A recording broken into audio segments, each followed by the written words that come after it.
All right. Hey, good morning, guys, and welcome to another episode of Father's Fire. My name's Jody Cedric, and every week we get together to explore the joys, the challenges, the triumphs, the sorrows, and yes, the fun of being a dad. And I'm telling you, anytime that I can figure out a way to spend time with my kids and play with them, and yeah, work, but I'd rather play with them. In fact, I just got back.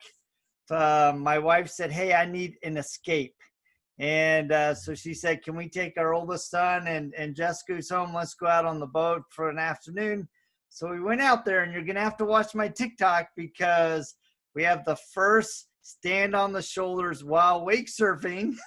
Ooh. So it's going to be a lot of fun. But yeah, we're always trying to squeeze that fun in. But, really, we all know that the life of a dad can be challenging, it can be rewarding, it can be tough, it can be sad. And so the purpose of this podcast is to help us all become better men, to talk to men who are aspiring to be better men, better fathers, better husbands. And in this case, I'm super excited because I have a guest today, and we're going to get to him right after this from the Speak Fire family. You know, we're sponsored by the Speak Fire family and Rethinking Rich. And my guest today is Mr. Chazz Lewis. So welcome, Chazz. Hello. Man, I'm super excited to have you on. I've actually been looking forward to this I think I reached out to you on TikTok, a week and a half ago, maybe 2 weeks ago? Yeah, just about. The schedule is getting booked up more and more every day. So by way of introduction, so I came across Chazz on TikTok. I was scrolling through. His handle is Tick Teach Talk, and it has such high energy. And he's like, man, it's like if you're struggling with having a power struggle with your kid, here's some tips. And I'm like, I gotta talk to that guy. So I think that was the first one that really caught my attention, was the power struggle with the kids. So Okay, cool. It's always interesting to know what was the first one that, that hooked people in or that made people find me or start looking through my content. I love the feedback. Well, I think what's been really fun, especially flipping through your TikTok channel, is it's amazing what you can share in 60 seconds to really get you thinking about how you're interacting with your kids or children in your life. So you come from the space of being an educator. Yep. So let's talk about, how did you get into education? I mean, you have a lot of passion for kids. So how did that come about? Okay, so that is a big question, and I will try to give you the more concise version of it. So I honestly, the way that it happened, I was just looking, I think I may have been like 16 or 17 or somewhere. I was a teenager at the time. I was just looking for a summer job. My friend had gotten a job at this child care center, and they said that they were looking for, more people. Something had just happened there, and they needed to hire more people. So I'm like, I'll go and I'll interview. And, I hadn't really done a lot with kids at that point, and didn't really realize how, I had interaction with kids. I knew I was good with kids, but it wasn't something I was passionate about at the time. So when the interview, I got the job. I became an assistant Montessori teacher for a room of 30 children, 33 to 5-year-olds. Anyone who's worked in the child care, early education space, or even had a couple, 1 or 2 children, can just imagine how much of a whirlwind that was. I got a little bit of training, but it didn't prepare me for all the things that were happening in the classroom. I was still people recognized I worked well with the kids, but I was not good at handling the conflict. I was really good at playing and connecting with them when things went, sour, when they would be in conflict. I didn't really know how to handle that. I, over time, really started to be down on myself and really stressed out, because when they would have this conflict, and again, with 30 kids in a room, it happens often. It's a very emotional place, right? They're all learning, how to talk, how to communicate, how to share, all these things. So I took it really hard, and at that point, I'd already understood the gravity of what I was doing and how important it was. I was growing the next generation of humans, and I really felt like I was almost, thinking, I was asking myself, am I doing more harm than good? Because I would go into these situations and I wouldn't fix it. And, sometimes they'd be even more upset and, more turmoil would happen. And every day I got I became more and more stressed out to the point where I was going on break and not wanting to come off. Like it was, I had to come back at 1:30 and it's 1:29 and I could not bring myself to go back in the classroom. Like I just want to stay in the car. I just want to stay in the car. Like I don't want to go back in. Quite honestly, there are times where I cried on my break. And I say that openly because I know that is not a popular thing for males to say, but I think it needs to be, we need to be able to, say that we've had feelings at a point, right? That we've been overwhelmed with emotion at some point. And that was one of those times for me. And over time, I found, mentors. I found, strategies, outside of my company, the company that I am, working for, sent me to a lot of trainings because they saw my potential. I learned more and more and more. I got better and better and better. I got promoted to lead Montessori teacher at another school, same company. Before I went there, they put a poster on the door that said, "Mr. Chazz is coming to, the classroom, is going to be the new lead teacher there." The parents were outraged because it was Mr. Chazz who was coming to the room. And there's a big stigma about males in early education, to the point where they're threatening to disenroll. And anyone who has actually worked in that early education childcare space know how big of a deal that is, because they're schools that are not subsidized by the government. So enrollment is super important. They still allowed me to be the lead teacher. They still believed in me. No one actually disenrolled, but they were very skeptical and I could feel it. We had, throughout the year, I think that honestly, as disappointing as it was in the beginning, throughout the year, I used it to motivate me. Like, I'm going to show them like how great male teachers can be. And I think it did motivate me to, go even harder, for my kids, and to communicate and just to be the best teacher that I could be. By the end of that year, those same parents who were threatening to disenroll were now referring their parent friends to come to that school and to be taught by Mr. Chazz. And so then the following year, my classroom was actually full enrollment. That's awesome. Yes, I know. So check that off. And so more and more, I became still passionate about what I'm doing, still growing as a teacher, because I, still understanding, building the community of learners and building a culture of growth and creating lifelong learners, and just bringing the fun to learning, and making sure that every single day was almost kind of bringing in that magic of life, and helping them discover all the things that they don't know about, that they're learning about. So as I'm doing that, my director, I kind of became the person like, all right, we have a challenging behavior, put him in Mr. Chazz's room because he'll know how to handle them. He'll know what to do. So I became the guy for that. Other teachers started to ask me, hey, I'm having trouble with this kid, what can I do? I started to give advice. They started coming back to me wow, thank you. That made my whole day better. It made his day better. Give me more. Now, I'm having this problem. Help me with this. Help me with this. I realized that not only could I have an impact on my community of learners in my classroom, I could also have an impact on other teachers. And then my impact is exponential, right? So I applied for a job called educational specialist, where pretty much my job is to teach teachers to teach, do trainings, onboarding, all that jazz. So that's kind of where I'm at, and that's my position right now. But I work with 9 different schools. COVID happened, all the kids went home, a lot of the teachers went home, and the parents became the teachers. And so my mission was really the same. And my purpose in life is to enjoy the process of becoming the best version of myself and helping others do the same.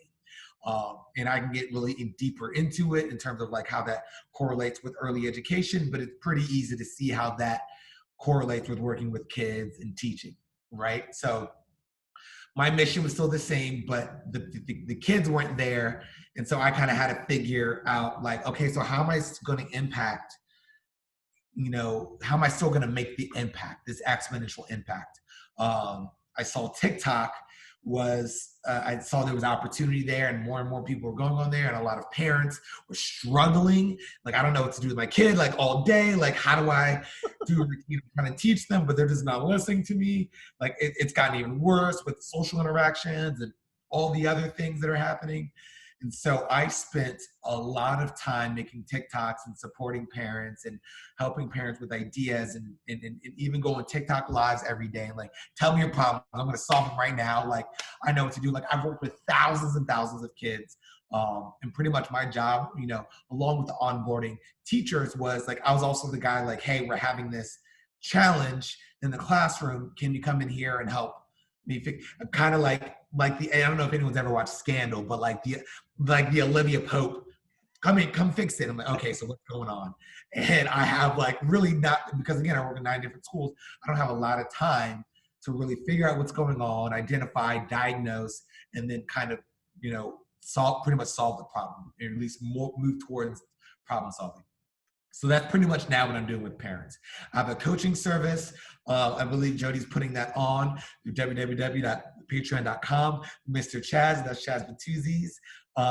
And pretty much what I do is I do daily tips. So I do people will ask me questions through the Patreon and they'll message me, and I will make a video of it either that day or the next day of like kind of, okay, well, this is how you handle, potty training, power struggles, my child's having too much, screen time, nap time, whatever it is, I will make a video about it the next day.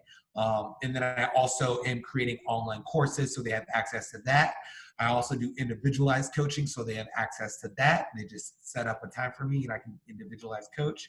And then I also have a community, a Facebook community, and where parents are sharing ideas for how they're dealing, my child gets really upset, and they have a hard time calming down, but I use Mr. Chazz's advice of breathing techniques and created a calming corner, and this is what our calming corner looks like. These are things that we put in there, and this is how we did it for my child. So I kind of have that infrastructure, and that's what I'm building. And I don't even know if you know this, but it's been pretty recent. I'm now a featured content creator on this new app called Get Vocal, and it's an interactive podcast.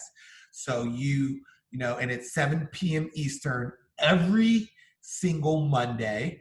And if you're there for the time, you can go there and you can send like a chat on the side and ask me questions or make comments in real time. And you can also grab a seat and pop up on the video and talk to me, and we can converse like Jody and I are doing right now, during the podcast. And so that's going to be really cool. But then you also will be able to see past shows that I do. And so that's kind of how I got into this. That's what I'm doing right now. I told you I was going to do the short version, and I gave you the medium short version. No, I love it because, and the reason why I love it is I think, as I open up, I talk about how much fun it is to be a dad. And I think dads are really, really good about playing with their kids. It's like, oh, it's daddy time. Go play with the kids, right? But we tend to leave much of the education and the training to our wives instead of going, and it's because I think in part because some men don't know how to even begin, or they're afraid that they're not going to do the right thing, instead of just going, you know what, I'm going to jump in, I'm going to work with my kids, I'm going to listen to them. And I think a lot of times, men, one of the first battles they have as a father is that power struggle with their kid, right? Hey, I'm the dad. You need to do what I say. Yeah, you need to listen to me. You need to respect me before everything else. And Because I said so. because I said so. And you had a great thing, I think it was yesterday or the day before on your TikTok about, when your kid's in that moment and he's vying for power and struggling. And it's like, you got to start from a place of empathy. Mm-hmm. You gotta Right. you gotta let them express what's in their heart. They're frustrated. They don't have an outlet. That's why they're acting out. And we go to listen to me instead of, all right, all right, tell me what's going on. How does that make you feel? Why do you feel that way? What did your sibling do? And really get into conversation, because I think a lot of times we don't think they can have the conversation. And it's also how we were raised too, right? Yeah. And so, and that is, I think that is the challenge. I think, especially when it comes to very young children, that is a lot of the challenge that us males have. And I realized in the beginning that I had too, because as males in this society, we're taught not to express our emotions, to suppress our emotions, that men don't cry, and hold your emotions in. That's not part of the identity of being a man. You're not a man if you express your emotions, right? And for children who are 3 and younger, especially 3 and younger, who are all emotion, who have not, and when we talk about brain development, they're still developing the logic part of their brain. 3 and younger, they're right side dominant, which means that they're only really working with the emotional part of their brain. And it takes a lot of time to help them get into the logic part of their brain.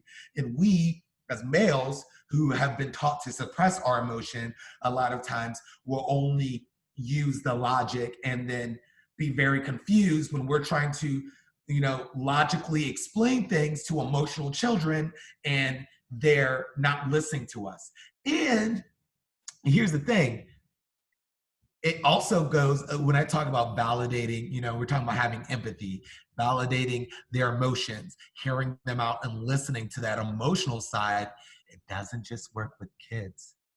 This is a people thing, right? Yeah. And a lot of times, with your spouse or even with a coworker, when you validate their emotions, and you talk about like how they feel, and you see it from their side first, that's a lot of time, that's when the conversation completely changes. When people feel heard, they're going to be more likely to open up and hear you. Once you validate their emotions, for a child, you'll see that a lot of times their facial expression will change, and not even going to the logic, just validate the emotions. Don't even say, but you should have been doing this. No, that negates it. Validate their emotions, let them be heard. For a child, you'll see their facial expressions start to change, and that's how you know that you can start moving into the logic. There's time for a logic, there's place for it, but in the beginning, when they're overly emotional, that's not the time for it. Now, also with your spouse or a coworker, right? When you validate their emotions and you talk about like how they feel, and you make sure that they know that you understand how they feel, then a lot of times the conversation changes to defensive and combative to, oh, yeah, that is how I felt. And then one of two things happen. Either they'll go more into expressing how they feel, and then you learn more about how they feel, so you guys can bridge that connection and understand where the disconnect is. Or they will then start to see your side and start like, well, I was kind of being a jerk too, and I could have probably done this as well. And so it's a human thing that works with humans in general. But especially I talk about it more with children, because that's more the challenge that people have. But I'm telling you guys, when you're a spouse or a coworker, when you see that it's an emotional thing they're dealing with, start with validating their emotions, and watch how it changes the conversation. Well, I love that. That is great advice on all levels, right? Because I think a lot of men struggle with that, both with their children, but even whether they want to admit it or not, they face it with their wife, and they're they're wondering why everything's not great with the wife on, in the evening. And it's like, well, you haven't been validating and listening and really trying to connect so that you can understand. So obviously, you're working with kids. I would love to know what kind of dad you had, because when I watch you, I assume, and I'm making a leap of faith here, that you had a great father, that was very invested in you. But some men break the cycle and they become phenomenal dads without it. So let's talk about your experience as a son. Yes. Okay, cool. So, I say I have a great dad. I'm not gonna say he was perfect. I'm not gonna say that, and he didn't, and we've had this conversation too, especially since I've been putting out more content. Like, he didn't use all the strategies that I, will advocate, and to create an emotionally healthy human, and there are a lot of other factors. It's not just, it is not only parenting that determines the outcome of who a person becomes, right? Sure. I did have a great dad. And one thing that I really point to that is just, for me, is just proof. And maybe I didn't, as a child, I maybe didn't necessarily appreciate it as much as I do as I look back on it and reflect as an adult. And I think that is going to, I know it's going to guide the dad that I become. But my dad was very, and it's, so I'm going to start off with the point, and then I'm going to tell the story. The point is, if you're looking to bond or to build a relationship with your child, and take a look at their interest and become interested in it. Create a genuine interest in it, and do whatever you can to facilitate that interest. Yes. Now let me tell you my story, and it starts very young. My dad, he grew up in New York. He played basketball a lot. Like, that was his sport, right? He played basketball all day long, right? And and he's even told me, like, you're not, when I imagine having kids or having a child, like, you were not what I imagined, right? And I think that's reality. And he, when I was very young, I took a big interest in, I was a sporty kind of kid, but I took a huge interest in soccer, which is kind of like the opposite of basketball, right? But I think they didn't have a coach, and I wanted to do soccer. And, again, they wanted to facilitate my interests. My parents, I'd say I had a good mom too. Again, not going to say they're perfect. And I don't think parents have to be perfect. I think it's about them, and I think I'll tell you my views on perfectionism later, but I think it's very unhealthy. But they facilitated, my interests.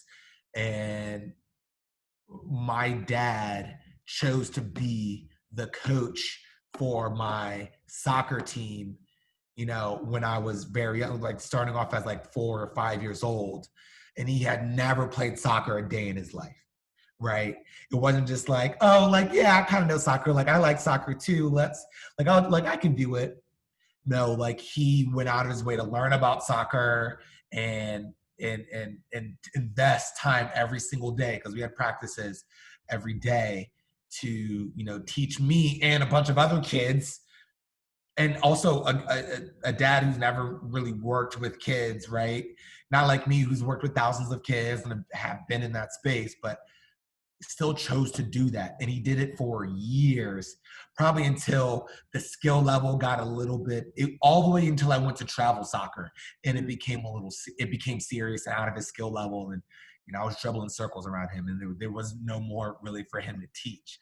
But that's one of the things that I point to and I look at, like, and I take that, like, no matter what my child is into, like, I'm not a big fan of golf or baseball, but, like, if that's what they're into, like, all right, let's look up some YouTube videos. Let me figure it out. How do you put, like, so that's a big thing too. And I can point to some other things, some other great things. That's probably one of, like, the biggest things that I recognize as, like, an adult that I may not have appreciated and thanked him for as a child, but really appreciate it. Yeah, I think that is important on so many levels. You know, having 6 kids, each one of my kids are so unique. And I've had to recognize that, you know what, I've had to learn how to parent each one of them differently Yeah, because they respond differently to different yeah, situations. They have different interests. You know, my oldest son, you know, he's into modeling and pursuing acting. And then my next son, Christian, I mean, the guy, I can't even keep up with him with his scientific knowledge. I mean, he starts geeking out on chemistry, molecules, and how they combine. And I'm like, yeah, I don't know what you're talking about, but it's cool. I'll listen. Right? So it's been fun to kind of watch my kids kind of really hone in on the thing that really is their natural gift, their natural interest. And it's not natural to me. right. But it has been fun to build 6 mousetrap cars and see if I can figure out how to make them different, right? And the science kid, he's like, yeah, Dad, I got it. I don't need your help. You know, me and Jessica, we needed a lot of help because she's all about fashion and girly stuff. And I don't, that's not my forte, right? And Right. so, but what I've learned is that, like, I mean, she'll come to, one day she came to me and said, hey Dad, can I give you a pedicure? And I'm like, maybe not a pedicure, but you get a manicure. And I'm like, well, maybe you can do a pedicure because I'm wearing shoes, right? And it's actually become a really cool bridge for us Yeah. because once about every 2 months, she's like, hey Dad, can I do your feet? And it's cool, you know. So I'll sit there on the couch and she'll do it. You know, they'll be like lime green or something like that. You know? But when I'm out on the boat, everybody's laughing at me. But it's just having Great. that avenue to connect with her is really, really important. And each one of your kids. Yeah, yeah.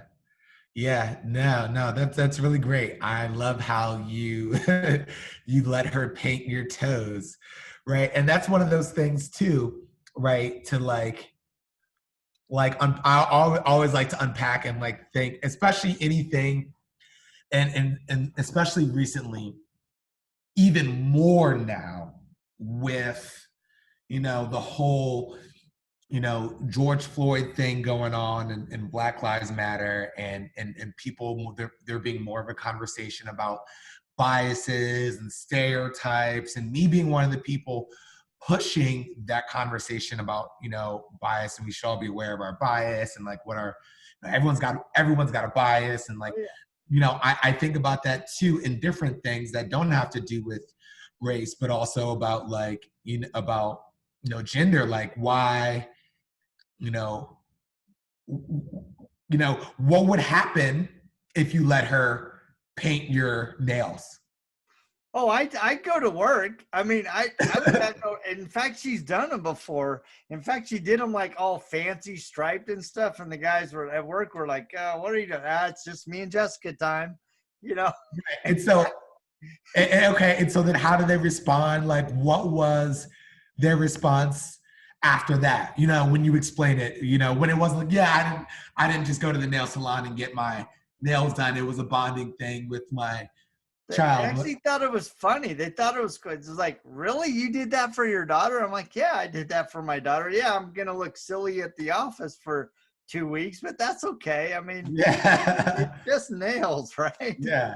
Right. Right. Uh, I love that. And like, I think that, but I would imagine that, and I think you alluded to a little bit, but you're hesitant. There's at least that hesitation because of probably how you were raised, of just like, man, what are people going to say? What are people going to think? Like that's like, oh, and yeah. a lot of it, it's just paint. There's Yeah. a little bit of paint on your nails, right? Yeah.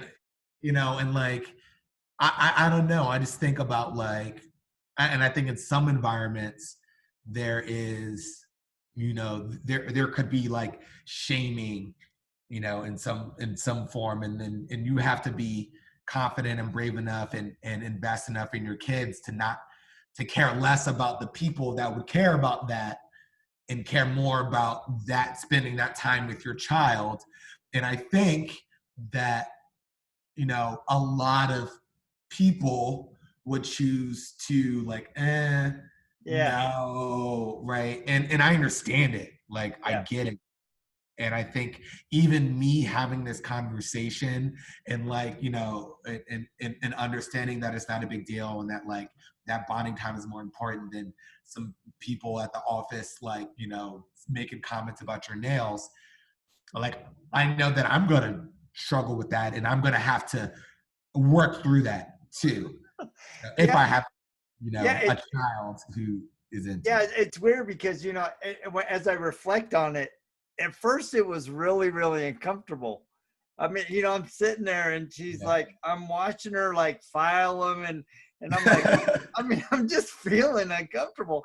But over time, it became time where we could talk. And so she'll be down there all doing her thing and we just talk and we connect. And then she's like, what color do you want? And so now it's gotten to where I'm picking out the color. So it's kind of as loud as it can be. And Yeah. so, you know, and I think that's an important lesson for us dads is like, you don't have to feel comfortable with everything. You just have to be invested in your kid to Mm, connect, to yeah. build that relationship, to build Yeah. that bond that really lasts. And when it lasts, and when you look back, you just kind of laugh. It's like, yeah, that's what we do. It's fun. So And on one last note, I feel like going to the next conversation, but like if you probably needed the pedicure. I mean, probably, I've yeah, had probably. I've had one in my life, and it was a good experience, right? And they did the whole like they put the hot towels. I don't know if you've ever been to like a professional before, but they put the hot towels on and like like my toenails weren't like jagged at the like it wasn't a bad thing It's to just do. a different experience. And I think, a lot of us men, we don't we don't give ourselves room to pamper ourselves. And I mean, how many of you guys are, gonna go, yeah, I got an appointment for the pedicure. I'll see you guys in Yeah. an hour. They're not gonna do that. But when Yeah. it's with your kid, it's awesome. So, looking forward, you've had all of this phenomenal experience with children, teaching them. You had a great experience with your dad. And I love that you said my dad wasn't perfect, because I often tell my kids, I'm not the perfect dad, but I'm trying to love and serve you perfectly. And Mm. I'm going to make mistakes. I make mistakes and I come and I apologize when I do. And I overreacted. So looking forward, now, what are you, I know you don't have kids yet, but what are Yeah. you envisioning? What are you hoping? What are your plans to make that big step? Okay, so Look at him. He rolls up his sleeves. He's ready to get to work. can people see me? Is this gonna be just audio or is this Well, actually, what I do is I take part of it and I make 10 minutes of it in IGTV, and then I okay? take little 60 seconds and I'll put it on TikTok, and then I Cool. take the audio and put it on a podcast. So Love it. All right. Okay. Cool. So and before we, I am about to get into it, but I want to address like my feelings on perfection because I feel really strongly about it. That I think perfectionism is very unhealthy and it's not good for people to try to strive to be perfect. Instead of being a perfectionist, I tell people they should try to be an improvementist. The goal isn't to be perfect every day, but it's to improve every day. And I think when we have that mindset, we're, easy, we're not being so hard on ourselves, but we're still getting better and better. And that leaves so much more room for growth and not, wallowing in our imperfections, right? But just improving, where we're at and getting better and better. So now My plan, and I haven't even, and you're going to be one of like the first people that I've really talked to about this, because I've really been thinking about it a lot in the past few weeks. Um, I want to be, so like I have the coaching that's going on right now, and I put out a lot of content. Um, and the only thing that I wish that I had, I wish I can't go into the schools and record me, validating children's emotions, because they're not my children, and Right. that's not my right. I work for a different company and I don't have Sure. those rights. But I want to be, I want to be making enough money with the coaching and the Patreon. So make sure you guys, if you're listening, make sure you do that, support that, so that I can just document the stay-at-home dad life, like when my child is erupting with emotions, so I can show you exactly how I'm validating of their emotions, how I'm working with them, the culture that I'm building with them, and in my mistakes and my failures and my improving, because I believe so strongly in improving. I have no qualms about sharing my mistakes when I mess up, and being very open about it. And I think that's really important for me to share, because I know, because I know I improve. I have a tendency to improve, because like that is my mindset, and I've seen it within myself.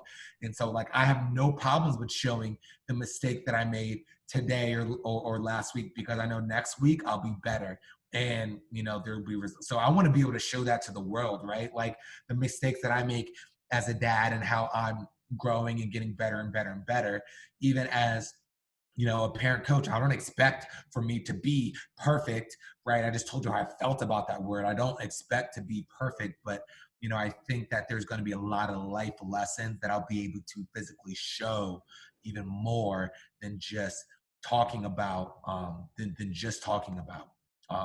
And I think that will be such a beautiful thing.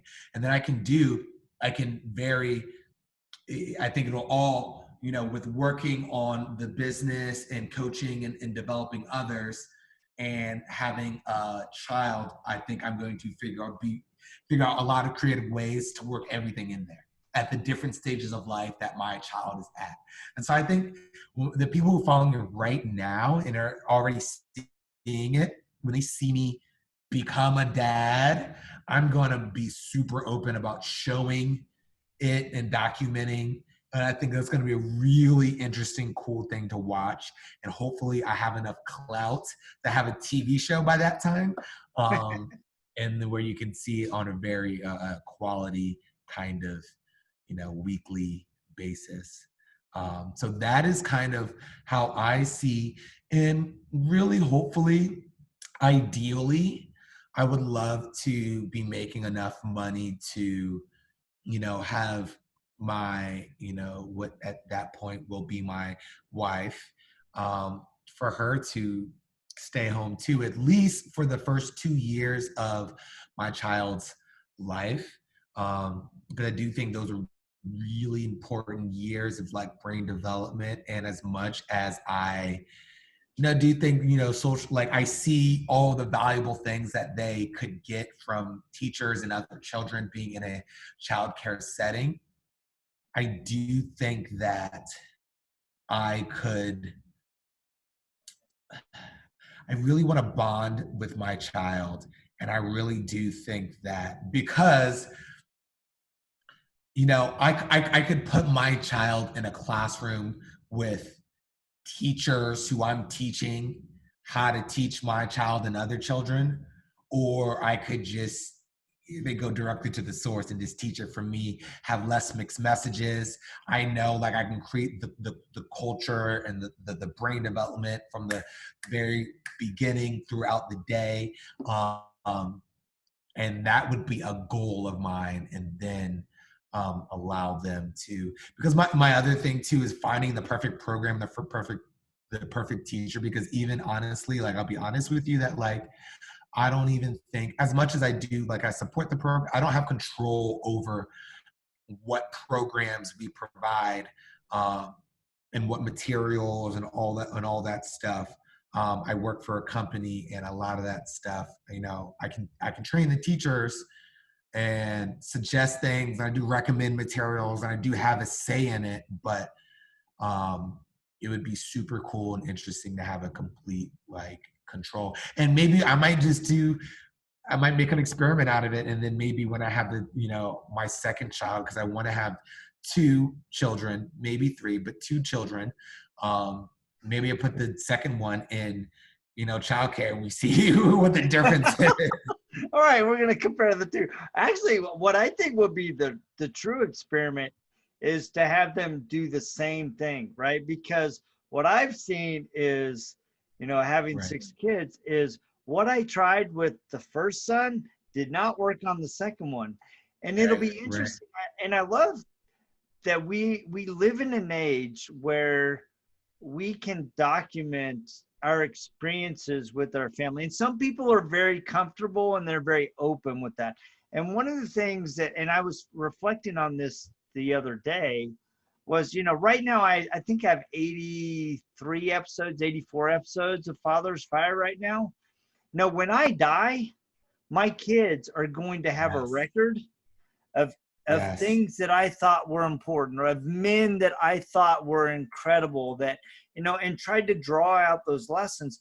And to be able to have that kind of legacy is really, really cool to me. And it has so much power that I Mm-hmm. think, that your desire to want to document that journey will not only teach you things about yourself, and I think that's Yes. the most important thing, is you're going to learn a lot about your kids, what works, what doesn't work, but you're going to learn a lot you're going to discover a lot of things Yeah. about Chazz. Yeah. What you think works, what doesn't work. And it's like, Yeah. because I know, when we first started having our kids, I'm like, wow, this is a lot different. And the third one was even more. We got adopted kids, and I'm like, oh, whole new library. Let's start all Yeah. over.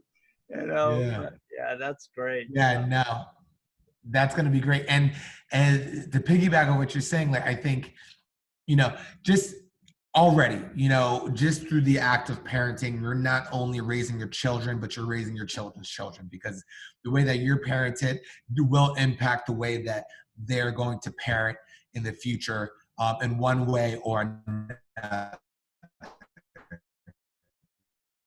Like, guidelines and tips of like, this is why I think it's important, of like how to be a dad, or like the things that I value, the things that I'm trying to instill. And it's not going to be as fuzzy, from generation to generation. It's going to be very clear, right? Like they'll be able to have like, go through your episodes, or maybe there's one specific episode you make, like, this one is for my kids, this is what I want you to listen to, or this is for my grandchildren. And so when they're becoming, maybe during that big event in their life, when like they just found out that they're going to be a dad, or they just the child just came into the world, that could be something they watch and can greatly impact their perspective, or what they do, how they parent out, or the kind of father that they become when you're long gone. And then when you're long gone, that's going to mean a little bit more to them, because like, wow, this is my legacy, right? This is my family, this is like a part of who we are, this is our culture. And I think that is beautiful. And I think about that too, and I can't wait. Yeah, it's cool. Well, I'm really, really excited for you. And I've loved this. I mean, we've literally been talking for 50 minutes already, and we can keep going. I just can tell. And it's, it's just, a lot of I guess one of the things kind of in wrap up that really hit me as I was going through your TikTok is we need to help our kids discover. Right. And I think part of the Yeah. journey of a dad is not only helping them discover, but discovering who we are meant to become. Mm. Because I think a lot of times we have in our idea the kind of dad that we think we are, Yeah. but children and a wife that is a true partner with you will help you become a man that you never could have imagined. And, Yes. and that's really the beauty of being a dad. So. Yeah. I think I did a TikTok that said, you know, a lot of times, parents will they will try to force kids to put things on their kids to be something specific, and a lot of times it's based off of what they did or didn't have in their lives, and they try to put that on their kids, whether it's like, we didn't have a lot of money or like status growing up, so like you need to be a doctor, right? That is Yeah. what it is. Everything you need to do needs to be a doctor. And when sometimes that's not that child's path, and it comes with all the best intentions, right? Parents Yeah. just want what's best for their child. But I do think, as I ponder that, the role of parent isn't to make a child become a certain thing, but the role of a parent is to help a child discover and be their most truest authentic selves. And I think that is such a much more powerful, less stressful, more empowering for the child, for a child. And like we started with saying, like, helping your child feel heard, like, and I don't know if any parents out there are listening that are, maybe you are trying to push your child to be a certain thing, and I get it, but how much are we listening to what they are saying that they want to be? And I understand, like, but they're kids, they don't know what they really want, they don't know what's best for them. But I think even just going through the process of investing in that interest will help them figure out what is best for them, one, and two, help them develop so many other skills because they're so invested in that thing that they are passionate about, that they care about, that they're going to be less likely to quit or give up because it's something that they care about, not something that someone else told them that they're supposed to care about. And you will see gifts that you couldn't even imagine are in their hearts and in their souls. They're just waiting to explode if you give them the avenue to discover those. Yes. So I love that. Well, man, thank you so much for being my guest. I'm so glad that I cornered you, that you were willing to be a guest. So no, I'm glad you reached out, and I'm glad to be on here, and I can't wait to see like the TikToks that you make, that you cut up. yeah, And it'll be fun. So, well, thank you guys that are listening. Please go check him out. If you're not on TikTok, go download the app. Look for Tick Teach Talk. Also, if you want some real coaching and get daily tidbits and coaching, go check out patreon.com/Mr.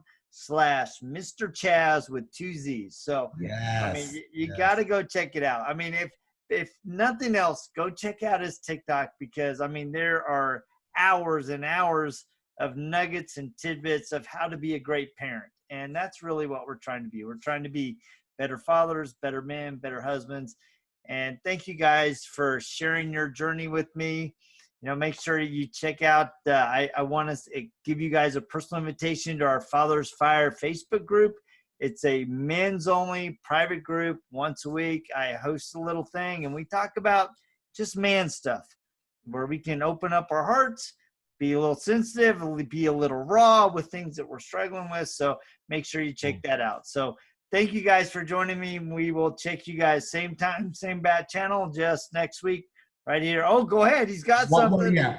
I also have an Instagram, Mr. Chazz, MRCHAZZ, and Tick Teach Talk is spelled TICK, Teach TOK.